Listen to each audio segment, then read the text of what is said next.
வணக்கம். இது உங்கள் பிளாக் சி. அதாவது கோவிட் பேட்ச்னு ஒரு பேட்ச். அதில் வந்து அப்பியர் ஆனவங்க எல்லாத்தையுமே வந்து எடப்பாடியார் வந்து பாஸ் பண்ணி விட்டாரு. அதே மாதிரி ஒரு க்ளூக்ல இந்த தடவை வந்து விஜய் சின்னத்தில் நின்ன அத்தனை பேரையும் ஒரு 108 பேரை வந்து மக்கள் வந்து யார் என்ன, அவங்களோட பின்னணி என்ன, குற்ற பின்னணி என்ன இப்படின்னு எதையுமே பார்க்காம ஒரே குத்து குத்து குத்துன்னு விசில் சின்னத்தில் குத்தி குத்தி பாஸ் பண்ணி எம்எல்ஏ சீட் வாங்கி கொடுத்தாங்கல்ல. அதில் கூட ஒருத்தர் அதான் வாழும் அம்பேத்கர் அப்படின்னு விஜய் மனசாட்சியே இல்லாமல் அவர் அம்பேத்கர் கெட்டப் போட்டிருக்கிறார் அப்படிங்கிற ஒரே காரணத்துக்காக அவர் வாழும் அம்பேத்கர் அப்படின்னு பாராட்டினார் இல்லையா. அதாங்க சத்தியமூர்த்தியார ஒருத்தர், அட்வொகேட் ஒருத்தர், அவருக்கு அந்த குழுக்குல கூட பாஸ் ஆகலைங்க. ஒத்த மனுஷனா வந்து சுற்றி சுற்றி வந்து இது இப்போ கேம்பெயின் பண்ணிட்டு இருந்தாரு. சரி, ஜோக்ஸ் அப்பார்ட்.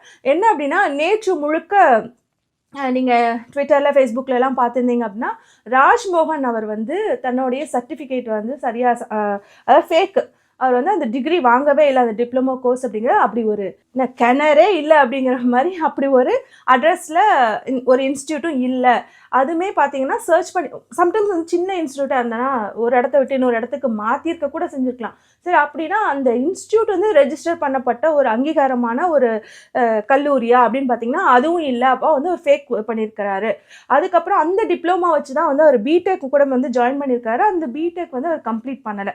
பிடெக் காமிக்கல அப்படிங்கிறது இருக்கட்டும், டிப்ளமோ கோர்ஸ் தான் வந்து இங்கே ஆக்சுவலாக ஃபேக் சப்மிஷன். அதையுமே வந்து பிடெக் காமிச்சிருந்துருக்கணும், டிஸ்கண்டினியூன்னு சொல்லி காமிச்சிருந்துருக்கணும் அப்படின்னு நிறைய விவாதம் போயிட்டுருக்கு. அது அப்புறம் பார்க்கலாம். ஆனால் இந்த டிப்ளமோ அதோட அடிப்படை கோர்ஸ்லேயே வந்து ஒரு ஏமாற்றம், ஒரு ஃபேக் சர்டிஃபிகேட் வந்து சப்மிட் பண்ணியிருக்காரு அப்படின்னு சொல்லியிருக்காங்க. அப்புறம் இந்த பிடெக்குமே பார்த்தீங்க அப்படின்னா 2006 பேட்ச்ன்னு நினைக்கிறேன், அப்போ ஸ்டார்ட் பண்ணாரா என்னன்னு தெரில. இவ்வளோ நாட்கள் வந்து அவர் வந்து கம்ப்ளீட் பண்ணவே இல்லை அப்படின்லாம் கூட ஓட்டிகிட்டு இருந்தாங்க. இத்தனை வருஷமாயா நீ அரியர் எழுதுற அப்படின்னு சொல்லிட்டு. கொரோனாவில் அந்த பீரியடில் நீங்கள் அப்பியர் ஆயிருந்தா கூட பாஸ் நீங்கள் பாஸ் ஆகியிருந்திருப்பீங்களே. என்னன்னா, ராஜ்மோகனே இதை யோசிச்சுருந்துருப்பாரு, சே இந்த வருஷம் நான் ஃபீஸ் கட்டாமல் விட்டுட்டேன் அரியருக்கு, பார்த்தியா எல்லாரையும் பாஸ் பண்ணி விட்ருக்காங்க, அந்த கூட்டத்தோட கூட்டமாக நானும் பாஸ் ஆகியிருந்திருப்பேன்னு அவரே ஃபீல் பண்ணியிருந்திருப்பாரு. அந்த அளவுக்கு இத்தனை வருஷம் அரியர் எழுதிட்டு இருந்திருக்காரு. சரி, இப்போ வந்து அந்த இதுக்கு பிரச்சனைக்கு போகலாம். இப்போ அது வந்து ஃபேக் சர்டிஃபிகேட் அப்படின்னா இதை எப்படிலாம் கொண்டு போகலாம் அப்படின்னா, இப்போ வந்து தனிநபரோ இல்லைனா எதிர்கட்சிகளோ வந்து இதை ஒரு பிரச்சனையாகவே கொண்டு போக முடியும். கொண்டு போய் கோர்ட்லேயோ இல்லைனா வந்து எலெக்ஷன் கமிஷன்கிட்டயோ இவங்க அது வந்து கொண்டு போனாங்க அப்படின்னா, கேஸாக கொண்டு போனாங்க அப்படின்னா, இவங்க எடுக்கிற முயற்சியின் மூலமாக அவர் வந்து தன்னுடைய எம்எல்ஏ வந்து கேன்சல் ஆகிறதுக்கான வாய்ப்புகள் அதிகமாக இருக்குது. ஃபார் எக்ஸாம்பிள், ஒரு திருப்பரங்குன்றத்தில் பார்த்தீங்க அப்படின்னா ஒரு தனி நபராக தான் வந்துட்டு அந்த இடத்த தான் வழக்கேற்றணும்னு சொல்லி ஒரு பிரச்சனையை கொண்டு போகிறாங்க. அதுக்கு பின்னணியில் ஆர்எஸ்எஸ், ஹெச்எஸ்எஸ், பிஜேபி இதெல்லாம் இருந்தால் கூட அந்த இந்து முன்னணி கட்சி மாதிரியே இன்னொரு கட்சி இருக்கும். அதில் இருக்கிற ஒரு தனி நபர் தான் அதுக்கு வந்து தன்னார்வ விருப்பப்பட்டு ஒரு கேஸ் போடுறாரு. இதே மாதிரி இந்த கோவிலுக்குள்ளே வந்து அனைத்து சாதியினரும் அர்ச்சகராகலாம் அப்படிங்கிற பிரச்சனையை வந்து ஒரு பொது கேஸாக கொண்டு போனது ஒரு தனிநபராக தான். அவருக்கு பின்னணியில் பிஜேபி இருந்தாலும் அது தனிநபராக கொண்டு போனாங்களே. அப்படி ஒரு தனிநபர் கூட இதை வந்து கேஸ் ஃபைல் பண்ணலாம். இல்லை இதை தான் வந்து பயன்படுத்தி நம்ம வந்து இவங்கள ஒன்றும் இல்லாமல் பண்ணணும் அப்படின்னு எதிர்கட்சிகளும் இதை வந்து கொண்டு போகலாம். இவங்க எவ்வளோ தூரத்துக்கு அழுத்தம் கொடுத்து இந்த கேஸை வந்து வாதாடி ப்ரூஃப் பண்ணி ஆமாம் இவர் ஃபேக்காக தான் சர்டிஃபிகேட் வந்து ப்ரொடியூஸ் பண்ணியிருக்கிறாரு அப்படின்னு ப்ரூஃப் பண்ணிட்டாங்க அப்படிங்கிறத பொறுத்து அந்த அது ஃபைனாக முடியுதா இல்லை வந்து கேன்சல் ஆகுதா எம்எல்ஏ பதவி அப்படிங்கிறது அதில் தான் இருக்குது. இப்போ என்ன அங்கே முக்கியமாக பார்க்கணுன்னா, தன்னோட சர்டிஃபிகேட்லேயே ஒரு உண்மைத்தன்மையை கொண்டு வர முடியாத ஒரு ராஜ்மோகனால் பள்ளி கல்விகளில் வந்து நிறைய முறை வந்து அழைக்கப்பட்டிருக்கிறார். அவர் நல்லா பேசுவார் அப்படிங்கிறதுக்காகவே. அங்கே அந்த குழந்தைங்களுக்கு அவர் என்ன கொண்டு போனார், இன்னமே வந்து இவர் இந்த துறையில் இருந்தாலும் அந்த குழந்தைங்களுக்காக என்ன பெருசாக கொண்டு போயிடுவார். இவர்கிட்டயே ஒரு சர்டிஃபிகேட்லேயே உண்மைத்தன்மை இல்லை அப்படிங்கிறத அங்கே பார்க்க வேண்டியிருக்கு. இவங்கெல்லாம் படித்தாங்களா, அவங்களாம் படித்தாங்கன்னா அந்த காலத்தில் படிக்காத அமைச்சர்கள் தான் இருந்தாங்க. ஆனால் இந்த காலத்தில் நாங்கள் மாற்றம் சொல்லிட்டு இத்தனை யங்ஸ்டர்ஸை கொண்டு வந்து ராஜ்மோகன் மட்டும் அல்லாமல் நிறைய பேரோடைய குவாலிஃபிகேஷன் இங்கே கேள்விக்குறியாக நேற்று வச்சுக்கிட்டே இருந்தாங்க எல்லாருமே. இவர் வந்து டாக்டர் செல்வா சம்திங் போட்டிருக்காரு, டிப்ளமோ வந்து டிசிஏனோ போட்டிருக்காரு. அந்த டாக்டருங்கிறது எதுக்கு போட்டார், என்ன டாக்டர் அப்படிங்கிற மாதிரியான கேள்வியாக இருக்கட்டும், இந்த மாதிரி நிறைய பேருக்கு வச்சுட்ருக்காங்க. உண்மைத்தன்மையே இல்லை. ஆனால் படிக்கிறவங்க தான் வந்து அமைச்சராகணும், படிக்காதவங்க அமைச்சராகக்கூடாதுன்னு இன்ன வரைக்கும் அதுக்கான சட்டம் கொண்டு வரல. அப்படின்னாலும் கல்வித்துறை அப்படின்னு வரும்போது அதுக்கு பெரிய கேள்விக்குறியாக இருக்குது. அது ராஜ்மோகன் அவருக்கு வந்திருக்கனால பிரித்து மேய்ஞ்சி எடுத்துகிட்ருக்காங்கன்னு வச்சுக்கோங்களேன். இப்போது இந்த பனிஷ்மெண்ட் அது வந்து ஒரு ஃபைன் இல்லாட்டினா அவரோட எம்எல்ஏ சீட்டையே கேன்சல் பண்ணுறது, அவர் தகுதி நீக்கம் செய்கிறது, இந்த மாதிரியான விஷயங்கள் செய்யணும் அப்படின்னா வெறுமான அந்த தனிநபர் வந்து எவ்வளோ போராடி அந்த கேஸை வந்து கொண்டு போகிறாரு ப்ரூஃப் பண்ணி, இல்லை எதிர்கட்சிகளாக இருக்கிறவங்க எவ்வளோ தூரம் அதை வந்து வாதாடி கொண்டு போகிறாங்க அப்படிங்கிறத தாண்டி அது ஒரு மாபெரும் கட்சி வந்து விஜய் தான் ஆட்சி அமைக்கணும், இந்த மாதிரி ஒரு சீட் 2 சீட்லாம் வந்து கேன்சல் ஆகிடக்கூடாதுன்னு அவங்களுடைய தலையீடுகள் அதிகமாக இருந்தா, யாரை சொன்னு உங்களுக்கு புரிஞ்சிருக்கும். அப்பவும் இந்த கேஸ் வந்து வலு இழக்கிறதுக்கு பாசிபிலிட்டிஸ் அதிகம். இல்லை வந்து கோர்ட்டில் ஜட்ஜ் அவர்களும் வந்துட்டு இது அவ்வளோவா சீரியஸாக எடுத்துக்கல, இது ஒன்றும் அவ்வளோ அஃபென்ஸ் இல்லை, அப்படி ஒன்றும் சொல்லலை அப்படின்னு அவர் வந்து ஏதாவது ஒரு ஸ்டாண்ட் எடுத்துட்டாலும் அது பாசிபிள் இல்லை தான். 100% வந்து இவர் தகுதி இழந்துருவார், தன்னோட பதவி இழந்துருவார் அப்படின்னு சொல்ல முடியாது. இது வந்து நிறைய சினாரியோஸ் இருக்குது, அது ப்ளே பண்ணுறது மூலமாகவும் இது அமையும். இந்த இஷ்யூ ஸ்டார்ட் ஆன உடனே நீங்கள் மட்டும் ஒழுங்கா அப்படின்னு சொல்லிட்டு முன்னாள் அன்பில் மகேஷ் அவர்கள் பள்ளி கல்வித்துறையாக இருந்தாங்க, அவங்கள கொண்டு வந்து நிப்பாட்டுறாங்க.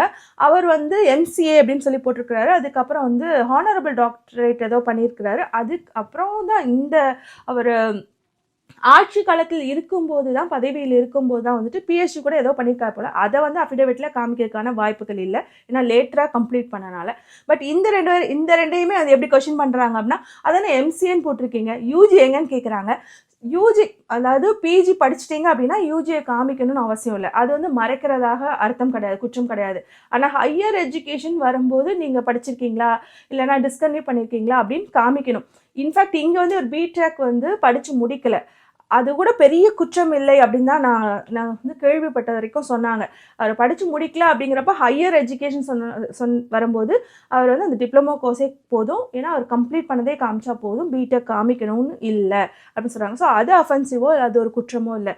ஆனால் இந்த டிகிரி அப்படிங்கிறது ஒரு போலீஸ் சர்டிஃபிகேட்டாக வாங்கியிருக்கலாம் அப்படின்னு ப்ரூவ் ஆச்சு அப்படின்னா அப்போ இது குற்றமாக கருதப்படும்.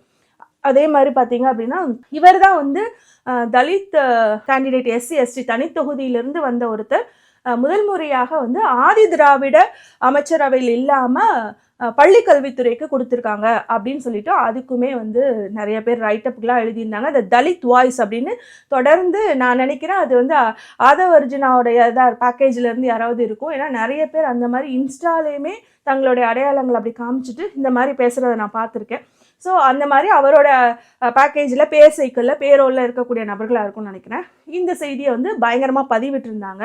ஆனால் கொஞ்சம் யோசித்து பார்த்தாலே நிறைய அதுக்கு முன்னாடி அமைச்சர்கள் இருக்காங்க, நம்ம ஜஸ்ட் சிம்பிள் சர்ச் பண்ணாலே வந்துடும் வச்சுக்கோங்க. ஆனால் அதெல்லாம் ஒதுக்கி வச்சுட்டு கடந்த முறை பார்த்தீங்கன்னா திமுக வந்து உயர்கல்வி அமைச்சராக யாருக்கு கொடுத்துருந்தாங்க அப்படின்னா கோவி செழியன் அவர்களுக்கு கொடுத்துருந்தாங்க. அவர் அதுக்கப்புறம் ரீசெண்டாக கூட ஒரு மேடையில் எனக்கு வந்து இந்த பதவி கொடுத்தாங்கன்னு சொல்லி அதை வந்து புலாங்கிதம் அடைந்து பெருமையாக கூட சொல்லியிருந்தாரு. அப்போவே வந்து அவர் நன்றி தெரிவித்து ஸ்டாலின் ஐயாவுக்கு நன்றி தெரிவித்துலாம் போட்டதை ஒரு நியூஸ் கார்டாக கூட வந்து ரீசெண்டாக நிறைய வந்துட்டு இருந்துச்சு. அதெல்லாம் மக்கள் எல்லாம் மறந்துடுவாங்க அப்படின்னு சொல்லிட்டு இந்த ரூட் மாஃபியான்னு சொல்லப்படுற இவங்க வந்து பிஆர் ப்ரொபகண்டா பண்ணிட்டு இருக்காங்களா?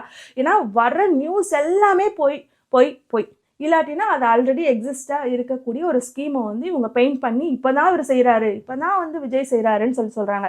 ஃபார் எக்ஸாம்பிள் விஜய் வந்து பனையூர்லேருந்து சட்டமன்றத்துக்கு வரும்போது நான் வர்றனால பாதுகாப்பு கருதி மக்களை வந்து ஸ்டாப் பண்ணி வைக்கிறது வேண்டாம், அவங்களுக்கு தனி ரோட்டில் வந்து ஒரு பேரிகார்டு மாதிரி போட்டு அவங்க போகட்டும், நான் இந்த பக்கம் போகிறேன் அப்படின்னு அறிவிச்சிருக்கிறாரு. பாருங்கள் எவ்வளோ தலை சிறந்த ஒரு தலைவர் அப்படின்னு சொல்லி பேசிகிட்டு இருக்காங்க. இதை ஸ்டாலின் அவர்கள் செஞ்சாருன்னு அப்பவும் இந்த தமிழ் நியூஸ் பேப்பர்களில் வந்து செய்தியாக வந்துச்சு.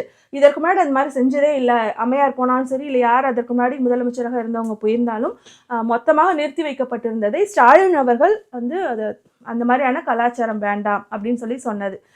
ஆனால் இப்போ இவர் தான் புதுசாக செய்கிற மாதிரி, ஏன்னா இந்த ஆடியன்ஸ் இருக்காங்கல்ல விஜயோட ஆடியன்ஸு, இது வரைக்கும் அவங்க அரசியலை பார்க்கவே இல்லை, என்ன நடந்துட்டுருக்கு தமிழ்நாட்டில் என்னெல்லாம் மாற்றங்கள் நடந்துட்டுருக்குன்னு அவங்க கவனிக்கல. இன்றைக்கி விஜய் வரனால அரசியலை உற்று பார்க்குறாங்க, அதனால் எல்லாமே அவங்களுக்கு புதுசாக தெரியுது. அதாவது அவங்க கண்ணை மூடிட்டு இருந்தாங்கக்காக உலகம் இருட்டா இல்லை அப்படிங்கிறது ஒன்று. அதே மாதிரி பார்த்தீங்கன்னா டவல் கலாச்சாரத்தை வந்து விஜய் அவர்கள் முதலாக எடுத்து விட்டார் அப்படின்னு சொல்லிட்டு டவல் போட்டு ஒரு ஃபோட்டோ, அதுக்கப்புறம் வந்துட்டு எடுத்துட்டார்னு ஒரு ஃபோட்டோ. இதுவே அவங்களோட பிஆர் தான். ஏன்னா ஸ்டாலின் அவர்கள் வந்து அதை அப்போவே செஞ்சிருந்தார். அவங்க அப்படியெல்லாம் இந்த மாதிரி சின்ன சின்ன விஷயத்தெல்லாம் வந்துட்டு அட்வர்டைஸ் பண்ணிட்டு இருக்கணுமான்னு அவங்க அசால்ட்டாக அதை ஒரு கடந்து போன சின்ன சின்ன விஷயத்த கூட இவங்க அப்படியே பெருசு பண்ணி அப்படி லென்ஸ் வச்சு பூதாகரப்படுத்தி எல்லாத்தையுமே ஒரு ப்ரொமோஷன். அதுவும் அவங்களா எடுத்து போடுறது இல்லை. யாராவது வந்து சொல்லுவாங்களா அவர்கிட்ட இந்த மாதிரி இது வேண்டான்னு, அவர் உடனே கேட்டுட்டு அந்த டவலை எடுத்துருவாராம். அப்படி அந்த மாதிரி ஒரு ப்ரொபகண்டாவை தொடர்ந்து மக்கள்கிட்ட பரப்பிட்டே இருக்காங்க.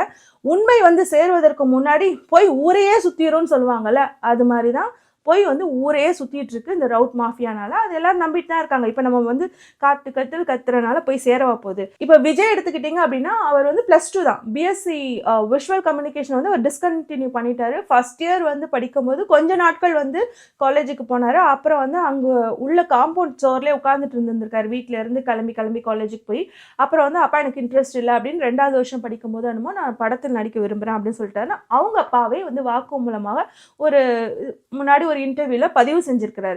அப்படி பார்த்தா அவருமே வந்து 12th தான். இப்போ படிக்காதவங்களும் அமைச்சர் ஆகக்கூடாதானா அது வந்து லீகலா அப்படி இன்னுமே நம்ம ஊர்ல வந்து நம்ம நாட்டில் வந்து சட்டங்கள் இல்லை. படிக்காதவங்க அமைச்சர் ஆகலாம். ஆனால் கல்வித்துறைக்கு அது ரொம்ப முக்கியமான விஷயமாக பார்க்கப்படுது. அதனால தான் வந்து அன்பில் மகேஷ் அவர் வந்து மெத்த படிச்சிருக்காரு. எம்சிஏ தான் நான் சொன்ன மாதிரி டாக்டரேட் பண்ணியிருக்கிறாரு. அதுக்கப்புறம் வந்து கூட ஒரு பிஹெச்டி கூட எதுலையோ பண்ணியிருக்கிறாரு.